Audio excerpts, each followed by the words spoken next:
There we are, we're live. Good evening, gents. How are we? Good. Back again. I was waiting for some sort of intro video. Sorry. No intro this week. We'll just get straight to the bones of it. So, yeah. I've been looking forward to this. Absolutely. So we did one of these discussions a couple of weeks back now with regards to, the big topic of conversation at the time was the Federation, were they friend or foe? And we had a few different topics coming through from... I'd looked around some of our various social media streams and picked up a few questions. And I've done similar for this week, but I've only got sort of 2 or 3 questions that stood out to me based on the last episode. So the main aim of today, we'll have a look at those and we'll stick some of our predictions in for what we think is going to happen in the finale, because we threw about quite a few theories last time, some of them a little bit out there, others not quite so. And I believe, Dan, you almost got one spot on as to what you thought might have happened when it comes to the Emerald Chain and the Federation having a bit of a sit down and negotiation. So good call on that one. Should we proceed this week? If you haven't seen this week's, you may be talking about stuff you may have missed. Spoiler alert. Yeah, well, okay then. You just want to see this again, don't you?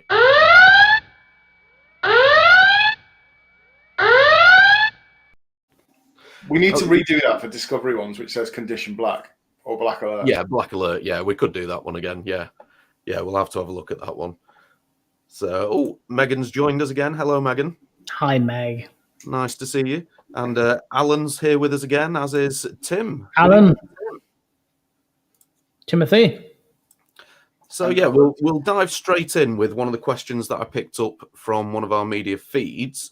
And it's quite a direct question with regards to this week's episode. So when Osyraa beamed in to Federation headquarters and posed just as you would expect from someone of her position, a very blunt question of where's your president?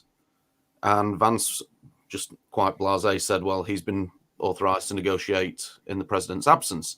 So this question was one that I picked up on, and it was a thought that I had as well. And that is, who is the president of the Federation? Why haven't we seen them? And do they even exist?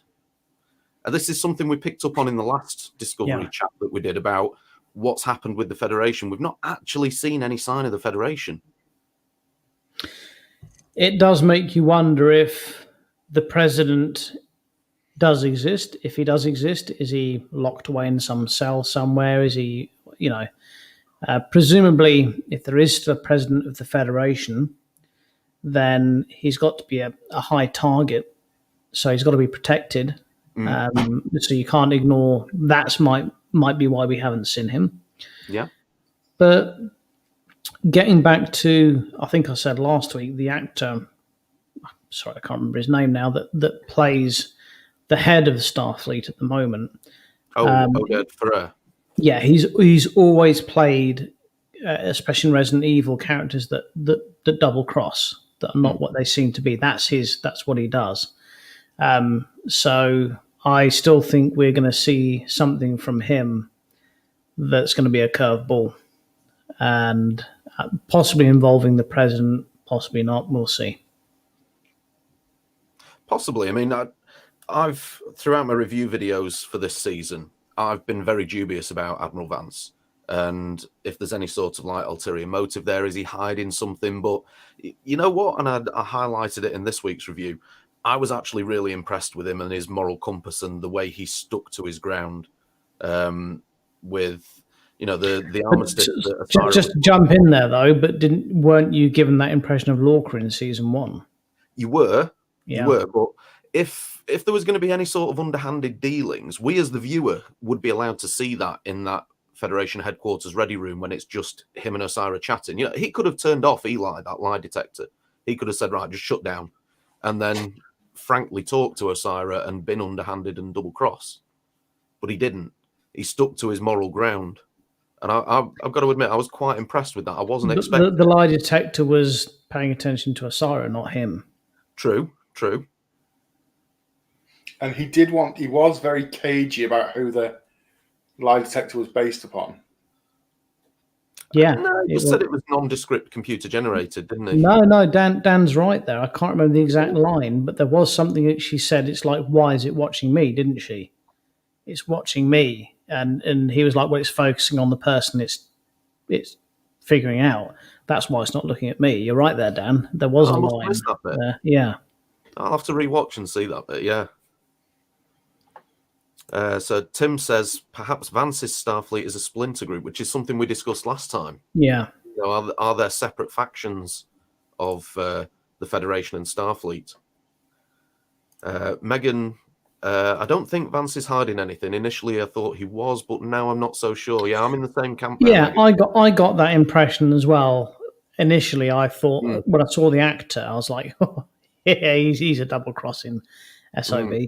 But yeah, the more I've watched him, and the more I think when you get inflections from the way he makes command decisions, you kind of think, yeah, he's not putting them at risk. These are the most, the spore drive is the most important thing. I'll give you it does, but I'll wind you back to season 1 of Disco, and Lorca thought the same thing of him, didn't you? So they've done that very well before. So I'm not willing to be fooled again.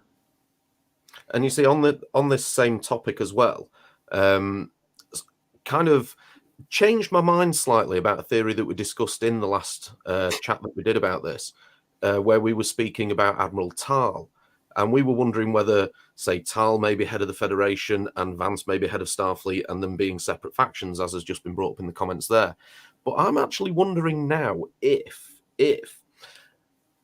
Tal was the president of the Federation, and the reason he was on Earth was to try and negotiate them coming back in.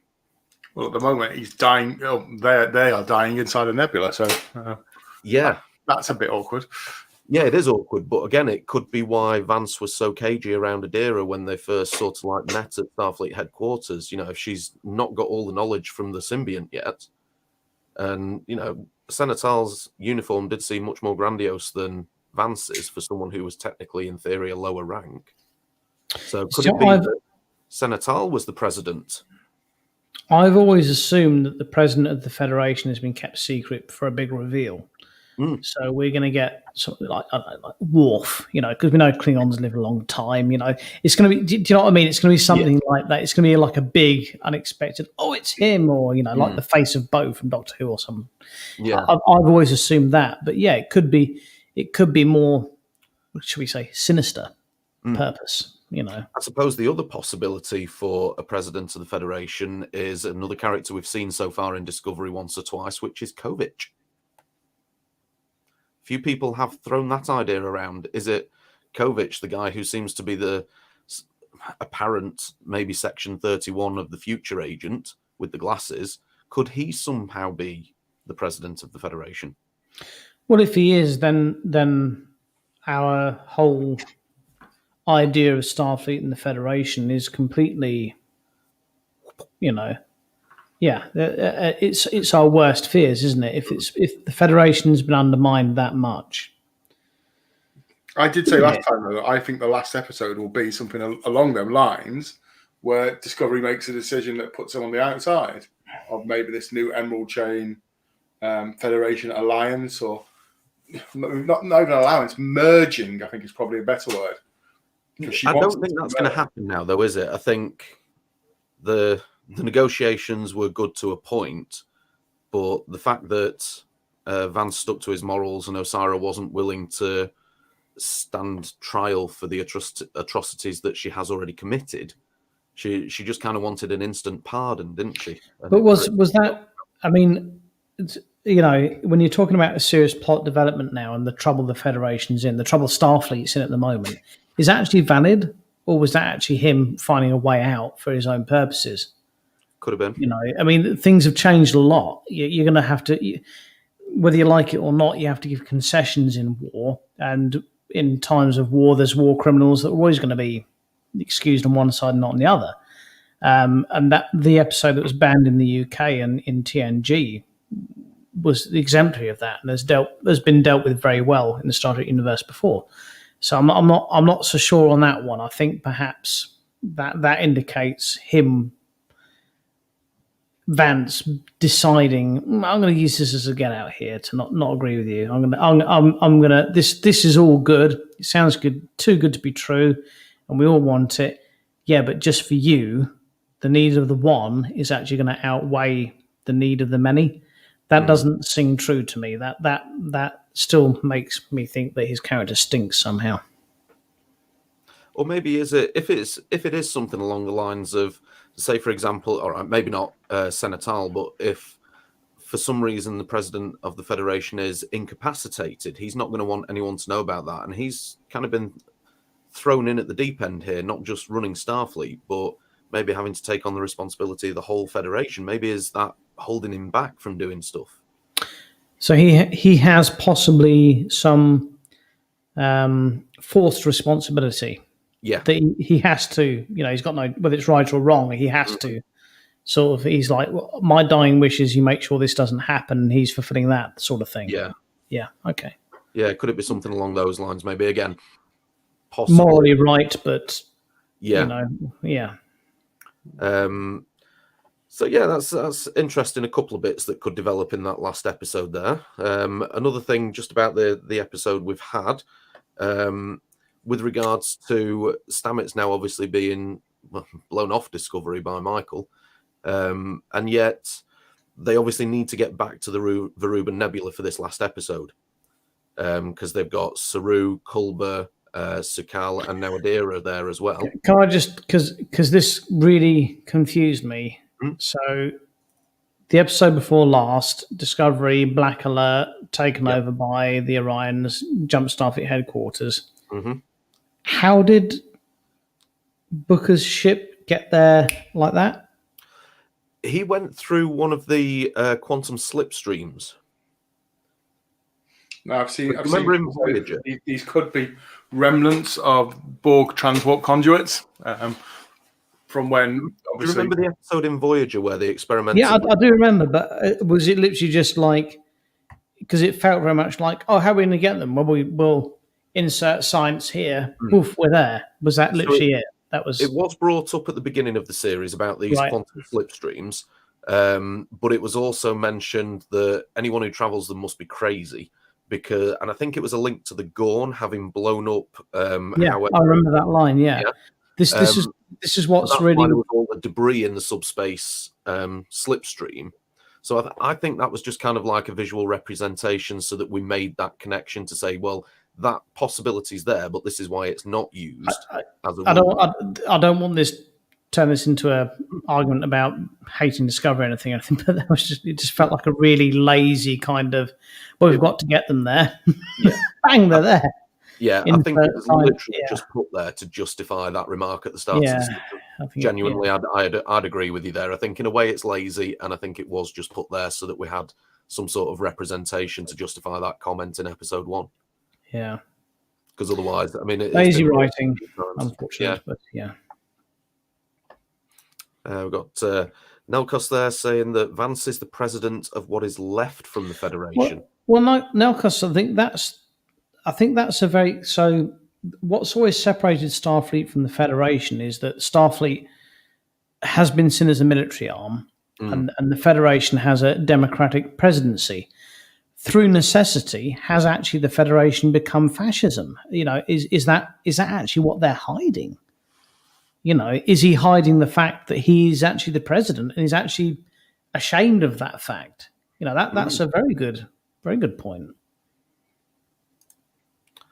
Tim thinks that for the next episode, we'll see a fleet from Navarre come to save Discovery and pave the way for the planet to rejoin the Federation. Sorry, Navarre? So what was Vulcan? Who? What was Vulcan? Oh, the new Vulcan. Yeah. Right. Which, to be fair, would be similar writing to the end of Discovery Season 2, wouldn't it? When the Kelpians suddenly showed up. Yeah, that didn't make a lot. Yeah, but yeah, it'd be nice to see more of that planet. I'd really hope we do. Definitely. Yeah. So another one that was brought up, like I say, obviously we've got to get back to the Veruban Nebula somehow quickly. Book's ship may have been able to get through those conduits, but with all the debris that was in there, I think Discovery would probably be a bit too big. It wouldn't make it. And Stamets is now off the ship, so how are they going to operate the spore drive to get there, especially with the chains still being very present on Discovery? Well, you've got to remember they've got a lot more time than they think they have, because they've got she swallowed some meds to give them, and she took them herself before she went. So they've got more time. Mm-hmm. I think they'll carry it over. I don't think they'll resolve that next episode. No, I don't think that'll be resolved. That'll be a cliffhanger for next. So you think it's going to be a season cliffhanger ending? Yeah, I think that'll be left hanging over. Yeah. What was the last? Yeah. And they used to do that in Trek a lot, didn't they? At the end of the day, it started off with Best of Both Worlds Part 1, and then everyone watching it at the time, poor buggers, had to wait 6 months to find out what happened. I was about to say, what was the last season cliffhanger ending we've had in Trek? Oh, it would have been. Voyagers was done as a dual episode when it was shown. This is something we've not discussed in when we're talking about plot theories before in our one show we did before, and that's how differently it's written now, because the writers have a much harder job because they're not reactive. Writers would have a 2-week gap from an air date to writing the next episode. They don't have that now. They write a whole season off the cuff, so they can't judge how people feel about it. They can't react to how the public are reacting to their storytelling. So I think you get very different, I hesitate to say it, much more crowd-pleasing ones, because people are less scared to take risks. You look back to the best cliffhanger ever, the Best of Both Worlds. The writers and the actors didn't know if they were coming back. No. That's how much went into that. That episode was originally written because Patrick Stewart was thought he might be going. Yeah, they didn't know if he would be or not, so they wrote it that way. Yeah. I'm just doing some quick looking while I've been talking. Last decent 2-part episode season finale was Voyager. It was end of season 6 into the beginning of season 7. It's Unimatrix Zero Part 1 and 2. Endgame was a 2-parter too, and that was. Endgame wasn't the end of a season, was it? It was the end of the show. Well, it was the end of the final season, but yeah. There was no wait 6 months for a cliffhanger. Yeah. To see where no, there's no wait. Yeah. Yeah. So let's. Yeah. But let's be blunt now. You're not going to get that again. That you wouldn't have thought. Reactive writing is done. They're not doing that anymore. You're not getting 6 months. People not finding out that the new Doctor Who, John Barrowman, had to rent a house and pretend he was doing it up so he could try and keep it a secret, and it still got out that he was going to come in. Having said that, we don't get those sort of cliffhangers anymore. I know a show that we all watch. We were discussing before, not Trek related, but the writing style sort of thing. The cliffhanger ending, Cobra Kai season 2, that was a cliffhanger ending. You wanted season 3 to come out to see what was going to happen. But cliffhanger ending for what? What, you waiting to see if he gets out of hospital bed? Were you waiting to see if she was going to pick up the phone, or was it a combination of the two? What was it you're waiting for? It was interesting, actually, you say about Cobra Kai. One of the things that ruins cliffhangers now is, for instance, Cobra Kai season 2 came out, and the advert for season 3, the teaser trailer for season 3 was out minutes later. It's like they are working already on the next season already. Like Richard said, so much in advance, and there's no reactive writing anymore. Yeah, there's no surprise. Yeah, I mean, I'd love to. I'd love to get any writer on the show. I'd love to get any writer on the show to ask them how they feel as a professional writer. Now, you've got the situation where back in the 90s, you had reactive writing. Your episode would go out. You had a deadline. You had a story that you had to work to, that you knew you had to do, but you could actually see the reaction from the critics and from the public, and then write on from that. I mean, is it actually a plus? I mean, we should ask friend of the show, Tony Lee. Yeah, is it a plus, or is it actually taking away from it?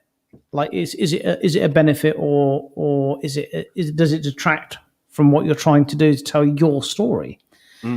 Personally, I think reactive writing gives a better result, because I think crowd pleasing is the aim of the game. But yeah. It would be interesting to hear a proper writer's view on that. I'd like to hear. Yeah, it'd definitely be worth getting Tony Yeah. on to have a chat about. Maybe for we're looking at potentially doing a season wrap-up chat next week. Yeah, you should ping him and ask him, because I'd love to hear his. Yeah, love to hear his thoughts on it. So something that was pointed out, Tilly said in this episode she had a plan. Now, that could just be in relation to retaking Discovery. Could be about how they get back to the Veruban Nebula. So could it be related to her theory of how to pilot the spore drive using dark matter interface that she had way back in episode 3, I think it was, of the series? So could it be that she's already figured out a way of not needing Stamets to pilot the spore drive? That would give them a whole lot more freedom, but it would also make it a damn sight more dangerous, considering you've got people like Osyraa wanting that spore drive. The thing is, I don't think they. How do I put it?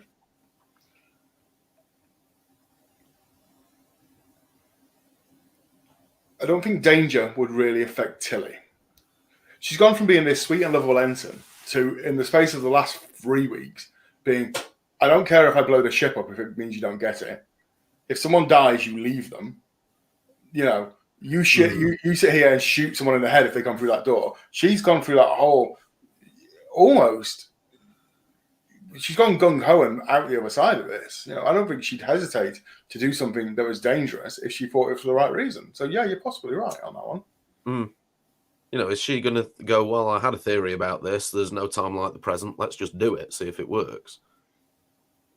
I mean, has she learned from being killy, you know, to be a bit more assertive and a bit more... Yep. Funnily enough, comment that's just come in.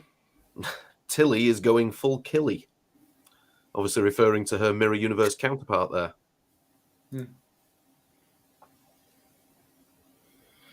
I have nothing positive to say about her, so... Well, look, I'm not a fan of the story art they've given the character. Actually, I will say something, and that was that I had a dislike for the character and the actress for a long time until the start of this season. And I think it was the second episode, she actually delivered a really good performance. And I was like, oh, wow, yeah, okay, fair enough. You know, you take a couple of seasons to get going. Yeah, but you've done... and since then, she's... I mean, did you see that comment that's in the comment? We just selected Carl. Which one? No. What about this guy Aurelio? I think that his name, the one in the wheelchair. Yep, yeah, that's Aurelio. Maybe he'll try using the spore drive and find he can use it like Stamets. Now, you see, the thing about this character Aurelio that's been introduced, it's... what's his name? Kenneth... I can't think of the guy's surname, unfortunately. He's been in throughout Discovery seasons 1 and 2, usually in makeup as a Klingon here and there. But the character, I've got a horrible feeling he's there just as a device. I think he's literally going to be there to help turn the tides against Osyraa during this battle for Discovery. Well, how long have we had Discovery now in the new? Because the Discovery's not been there as long as Burnham, so they've been there for. Are we guessing about a year? Yeah, it was a year, wasn't it? So for another scientist who's not had access to any of the technology to figure out how it works and say they can make it work without him, that's going to be shit if that's what they go with. Yeah, that's just going to be. I think he's there purely as a. I don't think we're going to see him for more than a couple of episodes. I think he might end up as a recurring character in. You know, we might see him once or twice in series 4. Oh, I quite like the actor. He did a good job, and I quite like the character. But if they're gonna go with, we can now operate the spore drive without Stamets because we heard about it and we've been studying, that's going to be lazy even for Discovery. That's going to be lazy. That's going to be really bad. Well, I think personally, one of my predictions there for the final episode and his character, in fact, is I think at some point while Tilly and the bridge crew are plotting around with the Doc 23s to retake Discovery, they're going to run into him, his character Aurelio, and they're going to think, oh my God, no, here's one of the bad guys. And he's going to be like, no, don't worry, I'm going to help you. Because Stamets planted the seed of doubt about Osyraa in his head, explaining all the stuff he thought she'd done that was good, But he was saying, no, this pesticide you're on about that, saved an entire planet. Well, she actually used that with very morally questionable things. She held that planet to ransom to give them. So we're going to have bad guy come good. I think so, yeah. I think because he doesn't realize the bad that the chain is doing. I think he's been just shown the good stuff, and he believes what he's doing is for good. And then suddenly at the end of this episode, he sees Osyraa blow Rin away, gone. And it's very, very subtle, but literally when she does that, he just turns and heads off the back door of the bridge. I mean, if we can we joked earlier about the Orion girls and this not wearing bikinis anymore, but aren't they meant to control men with their pheromones? Why isn't she doing that with him? Yeah, have we just forgotten about that? I mean, no, they're supposed to be using their feminine traits to control men for mind control. Yeah, that's been 1,000 years of evolution. I was going to say, that's 1,000 years ago in this particular point in time, isn't it? Oh, and women would gladly let that go, would they? I would have thought so. Yeah, presumably she's wanting a lot more than that. I mean, you can kind of see from the way she's reacted to Vance, and also the way that she basks in, again, this character Aurelio, when he's in engineering, explaining to, the galaxy is a better place for having you in it, Osyraa. Literally is the line that he says, and she's basking in that glory. She needs that sort of like acknowledgement. I mean, I thought it was great in that Enterprise episode where they revealed it was the Orion women that really had the control, and they used pheromones basically for mind control. I thought that was quite clever. If they've decided they're not going to go with that, then, for want of a better phrase, insert shit science here and explain it then, because it's like, well, that's how she should be controlling the scientist in the wheelchair. That's I don't like Megan's comment there. Is it an evolution thing? Can Osyraa now choose when they do that? I think that they've always been able to choose who they affect with it. I think that was a thing. Yeah, they can choose who does it. Had nothing to do with the gold bikinis. Interesting comment there off Lee Johnson, Carl. Osyraa could be married to him. Stamets noticed he had an Orion partner. True. There are a few sort of like hints that might be the case.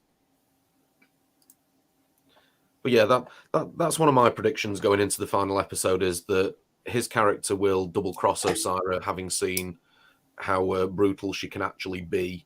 I think he'll sort of start to come to his senses and aid the crew of Discovery there. He's kind of nail on the wall to do that, isn't he? Let's be honest. Or turn super. I'm actually the bad guy. I'm behind it all. You never saw it coming. It's gonna be one of the two. Yeah. Now another thing that I'd wondered about as well, which was something I picked up on one of our channels, was at the start you've got obviously the Viridian chasing Discovery, and they're making this big show of it so that Discovery can get in through the Federation headquarters shields.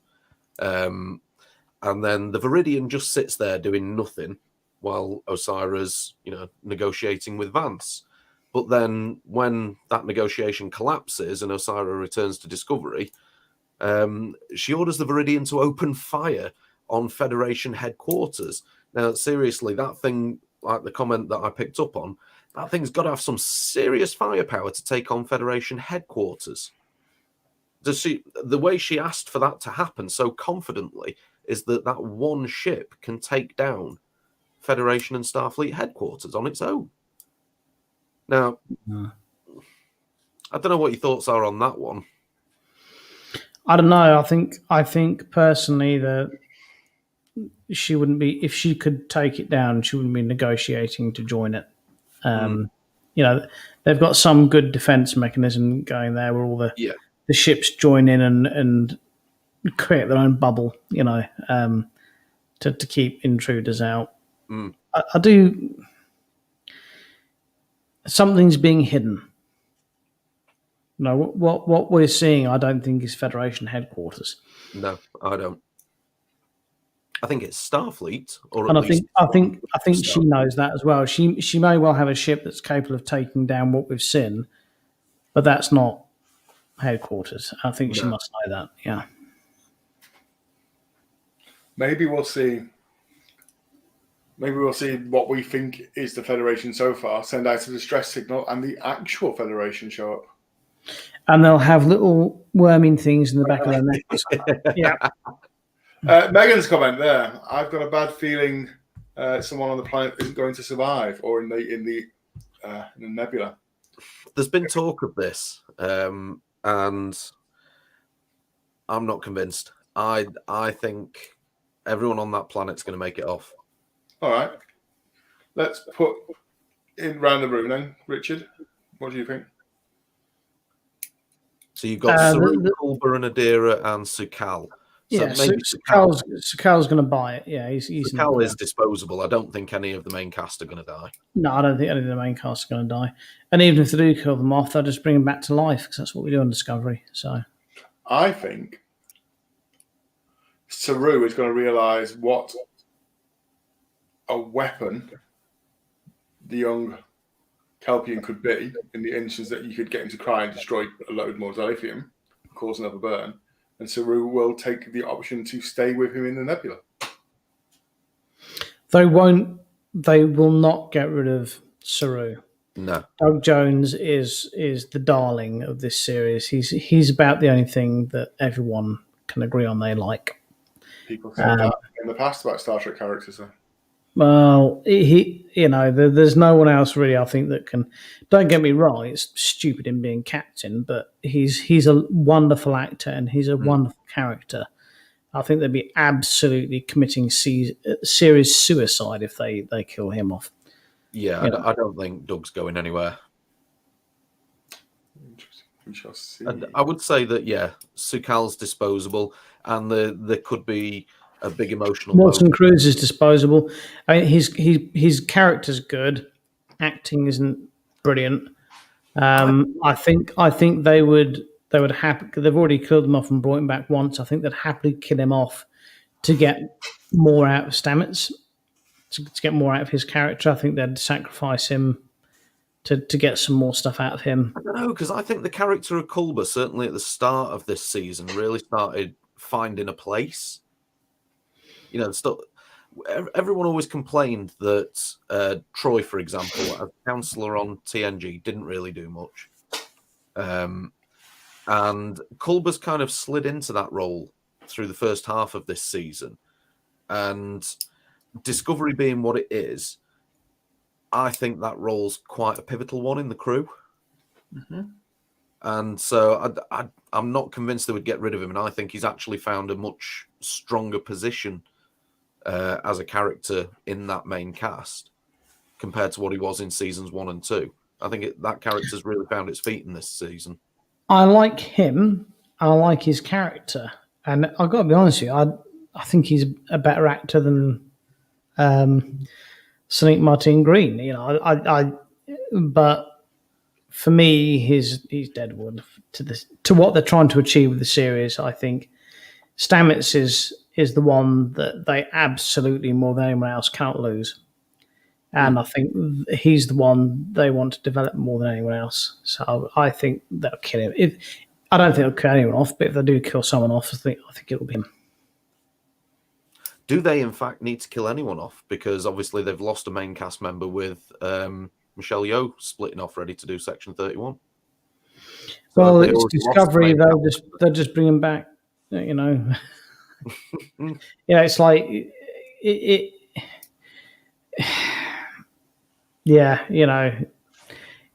If someone dies in an episode, are you actually going to be bothered anymore when they just bring them back? I have a theory, which is Tilly's going to go back to the nebula, and something's going to happen where she's going to have to evacuate Discovery.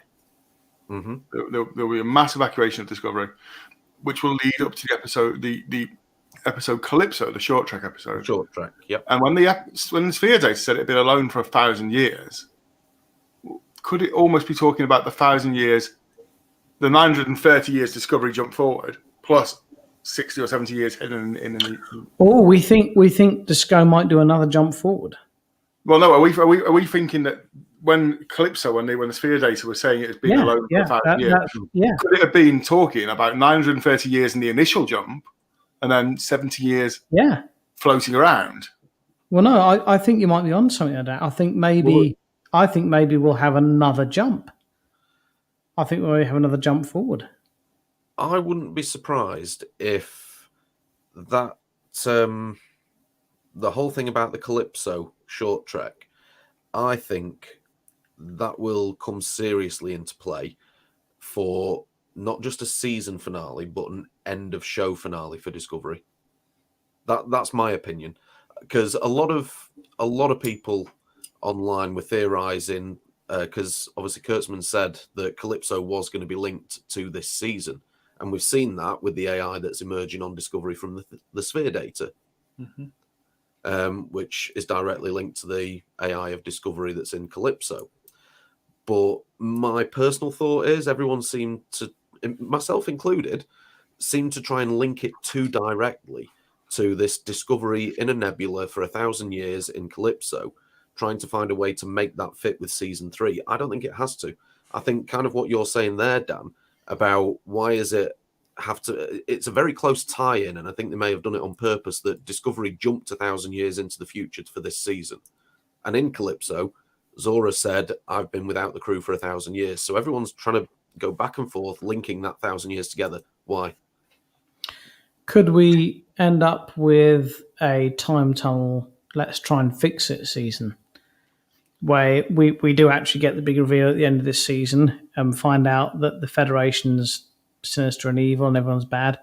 So Disco go back in time and try and fix it. Could we possibly be looking at that? And the other thing as well is the Discovery we see in Calypso is the pre-refit Discovery.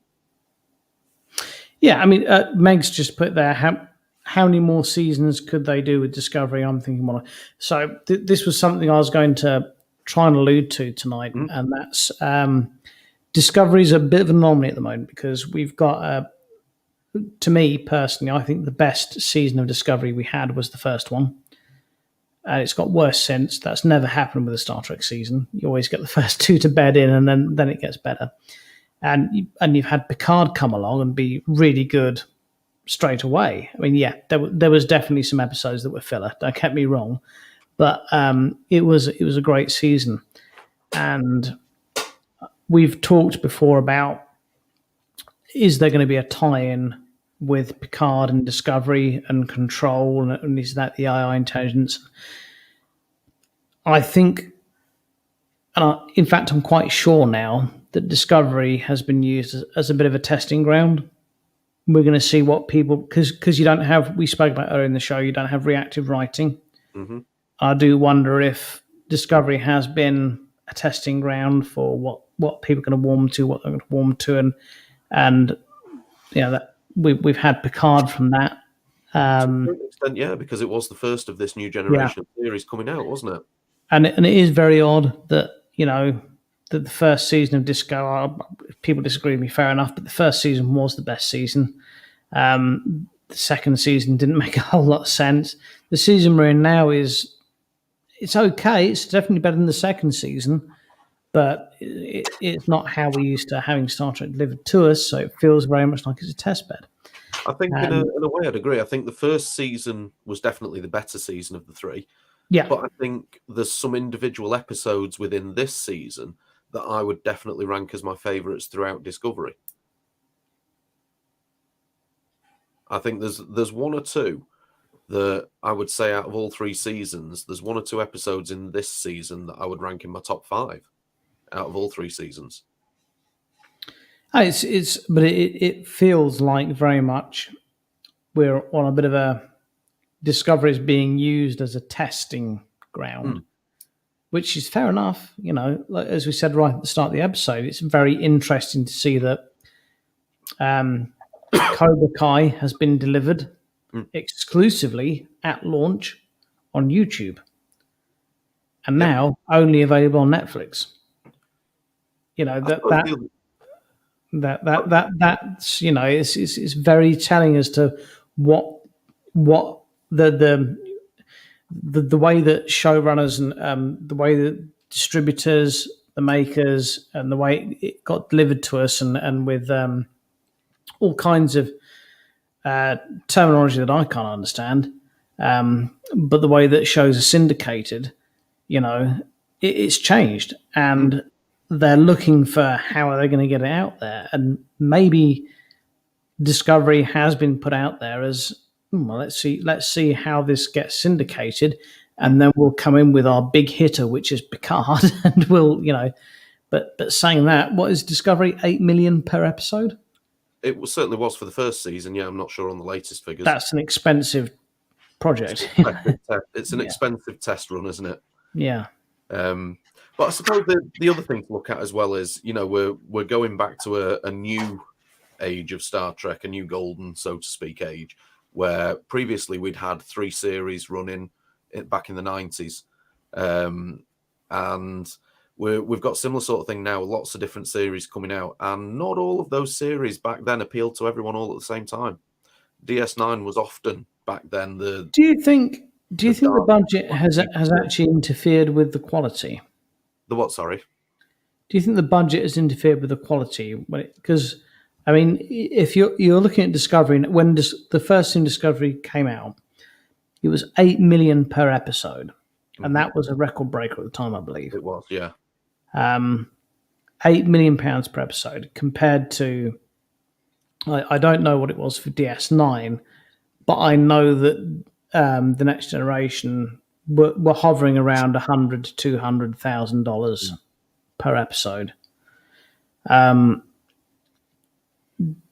Do you think before they had a budget like that, they had to write a better story? Now, we had a chat with filmmaker Gary O'Brien about this, about the best of both worlds being brilliant, and you never actually got to see what, never saw that big battle, did you? You never got to see what was the best bit about it. You never got to see what you wanted to, did you? You didn't need to, because it was written so well. The actors, it was written so well, and the actors delivered it so well. Do you think perhaps now they've got a budget of 8 million, although you wouldn't believe it from the special effects in this season's Discovery? Do you think the fact they've got a bigger budget has perhaps, it's going to sound very harsh, made the writers a bit lazier? Well, potentially, do they look at that as in we'll compensate with the visuals for anything else that's lacking? Yeah. As long as it's not George O stabbing Mira Vernon with a sword, because that was just embarrassing. That was Star Trek 6 Klingon blood floating around territory. That was at the time. That was brilliant, though. That was 40 years ago. That was amazing. Yeah. Well, you say that Stamets ejection from the ship in the bubble was very much Esther to McCall. It reminded me of either Roger Rabbit or The Mask. It sort of just went boing. It didn't look shit though. No, not a better word. All right, the sound effect may not have been great, but yeah, lots of other stuff about Discovery has just been this season has been like, oh my god, they cut your budget, didn't they? Well, I tell you what, they didn't cut budget on, and that was Jeff Russo and his music. His music's been fantastic. Yeah, music's always been good. Absolutely outstanding. Yeah. And the way they've edited that in and timed it with the episodes and the action that's going on screen, especially first half of the season, was absolutely outstanding. Let us not forget, and let us not be harsh because of this. This season has been produced, has been done in a worldwide pandemic when people are not working at home and do not work. Yeah, people are working from home and people are working at home. Yeah. Nah, I'm not buying that one. Not being funny. No, you have some of the CGI effects. Nah, that's been a budget cut. That's been perfectly good IT people who've gotten the arsehole about being paid less money and they've made it look shit. Sorry. That's IT people have had to sit there and register 5,000 copies of Adobe. Yeah, that's yeah. Sorry, some of the CGI this season, it has got better towards the end, but some of the CGI this season, I've watched it. I've done some 3D work and setting up remote not a pay fun thing. me £1,000, I could do a better job than what you've done just then. It's been that bad. And the choreographing of the fight scenes I'll be more forgiving of because of the pandemic. But even those, I'm like, seriously, give me a wig. I will do a better job than whoever you've hired to do those stunts because they were awful. And they have been awful consistently. I guess we're going to start seeing what happens 4 days, 5 days. Well, yeah, the final episode of this season comes along on, for us in the UK, Friday. Well, as always, like it or hate it, this is better than having no Star Trek. Yeah, absolutely. 100%. This is, I love this more than having no Star Trek. So never, the fact, and please remember, the fact that we're not enjoying it, well, I'm not enjoying it, and you guys might be, but if you don't say how you feel about it, they're not going to fix it. So if you don't like it, tell everyone you don't like it. Don't feel bad about saying I don't like it just because it's Star Trek and I should like it. But whatever you do, don't ever say you don't like it and then not suggest how you think it could be better. Don't just say you hate it. Say why you hate it and say how you think it could be fixed and get the message out there for them to fix it. Exactly, because that's exactly what Captain Pike said in season 2, is it not? I don't mind hearing about problems, but I want it to come with solutions. Absolutely, yeah. If you don't like it, please tell everyone you don't like it. They have to know. Otherwise, we'll lose Star Trek forever. The other one was, this is doing more than what it ever did when we were young. I mean, we're all the same sort of age. So when we were in school and DS9 and Voyager and TNG and all that sort of, it's giving you the option to talk about it. You know what I mean? Yeah. We didn't have this. The ability to do this was not around when DS9 was on. There was a Star Trek magazine once a month. There was not this. Well, James, you're wrong. You're completely sorry, James, you're wrong there. Sorry, James. You can be constructive even when you're not nice. Otherwise, we're only ever going to be subjected to what the studio execs want us to watch. Mm-hmm. So you've got to get out there and say, but don't just say you don't like it. Saying you don't like it's not good enough. Say why you don't like it. Yeah, and of course, and the thing is to be, there's so many people out there that have got their own viewpoint and they're not willing to listen to other people's opinions. And most of them are wrong, and we're here to tell them why. Absolutely. So, yeah. You've got to be willing to that's the whole point of Trek as well. Listen to everyone else's opinions, take on board. I mean, I do these review videos each week, and there was a comment put on my latest one about a particular point regarding the atrocities that Osyraa committed in the past that I hadn't picked up on. And in hindsight, if I had, would have included it in my review video. And it was a great point. I totally acknowledged it in the comments. And I said that one of the reasons I love doing my review videos is so that I can learn from the things other people see on these episodes that I don't necessarily spot straight away. You don't get criticised in the Star Trek community for having a different opinion, but you do get criticised for not being able to back it up. Yeah. And on that note... Yes, on that note. So we'll have a quick run around, seeing as we build this as a final episode's prediction video that we've only briefly touched on. Sorry about that, folks. So, Richard, what would your final predictions for episode 13 be? What do you think is going to happen in that final sort of like 45, 50-minute episode? I've got to be honest with you. I think that we're going to get no main characters killed off. Mm-hmm. I think we're going to get something sinister revealed about the Federation we're not going to like. And I think we're going to see a complete lack of Orion slave girls in bikinis. Fair enough. Dan, your predictions for the season finale. Okay, so mine is as follows. I predict somehow Discovery gets to the nebula, be that through dark matter or through the guy in the wheelchair, one way or t'other. Osyraa follows. Osyraa loads up her ship with dilithium, and they destroy Osyraa and her ship by making the young Kelpian cry again. Ooh. A small cry, just enough to be a localized effect. Just enough to blow up her ship full of dilithium. She's just stolen off the planet. Potentially. Like sort of take away his copy of Razzle. Boom. Ding, ding, ding. Discovery is damaged and they have to evacuate ship, leaving you with the Discovery in the thing. Discovery gets damaged. Osyraa's ship is destroyed. Tilly has to order an evacuation. Heartbreaking moments as one of the members of the crew is irradiated damage and won't be able to be saved because we're in the escape pod, but we won't know who till season 4. Close curtain. Short treks, season 4. Okay, I'm going to go with.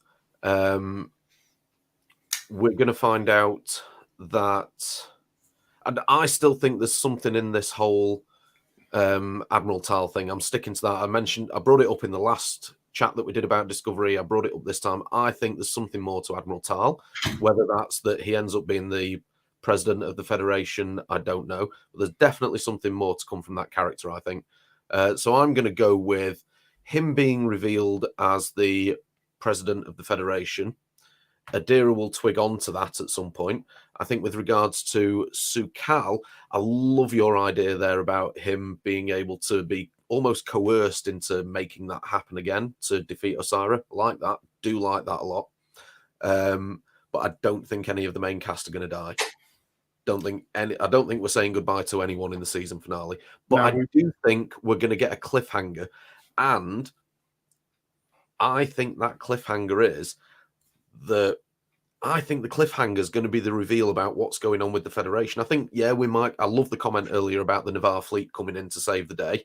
I think that potentially could happen. And also maybe the Trill and Earth, because both of them were open to it during this season. So they may come back to help.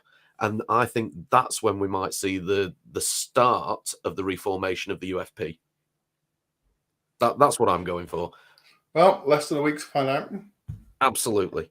So what have we got here from Megan? Megan's put a prediction. I predict we won't find out about everyone in the nebula. Tilly will make a radical decision that we won't expect. There will be a sinister reveal, and there will be a double cross from Aurelio. I like that. Yes. Yeah, we did bring that up earlier, Megan. Aurelio, I think, personally, will double cross Osyraa. And I think there were a lot of signs about that in the episode that we've just seen. James, sorry you couldn't join us this evening, James. It would have been fun, but Riker turns up and saves the day. One of Riker's descendants. We'll go maybe with a ship full of artificial beings. With 2 penises. Oh, dear, Richard. So Megan says the cliffhanger is definitely coming. I'd agree with that one. I think it'd be nice to see a season cliffhanger because we know there's a Discovery season 4. It's all over the interweb. We know that's going to happen. So why not have a cliffhanger? And let's all be honest. We all want a season 4 of Discovery. Of course we do. Of course we do. Whether you love Discovery or hate it, like Richard said, it means that there's Trek on the screen and it gives us something to constructively discuss and something to look at. And don't forget as well. Don't forget CBS when you are giving out those season 4 invites for press people. Absolutely. Don't forget. You'll be able to attend this year. That's the plan. Don't be shy. We're a professional outfit. Absolutely. Have you seen our production value? This is amazing. I mean, we've gone from 4 to 3 people and carried on for an hour. Hey, we peaked at 16. I'm impressed for only our second live chat on the Discovery front. Anyway, I think it's home time. Absolutely. Well, it's been a pleasure, gents. Thank you very much. I'm definitely looking forward to our chats next week about the season wrap-ups. Don't forget, guys, anyone watching, if you haven't done so already, do subscribe to the channel. Click the bell for notifications so that you find out whenever we randomly go live, talking many strange, drunken things, as James has just put up. And I'm calling it now, something to do in the finale will definitely be to do with those nasty Trill that we discovered. Trill makes some sort of comeback in the season finale. Excellent stuff. Well, thank you very much for joining me this evening, gents. I shall no doubt speak to you during the week, and we will definitely be live next Sunday evening, 9 p.m. UK time, for our usual Let's Talk Trek show with all the packed fantastic features that we'll contribute to. And then potentially a season wrap-up chat afterwards. So lots to look forward to. And until then, look after yourselves and each other. Thanks, Jerry. Good night, guys.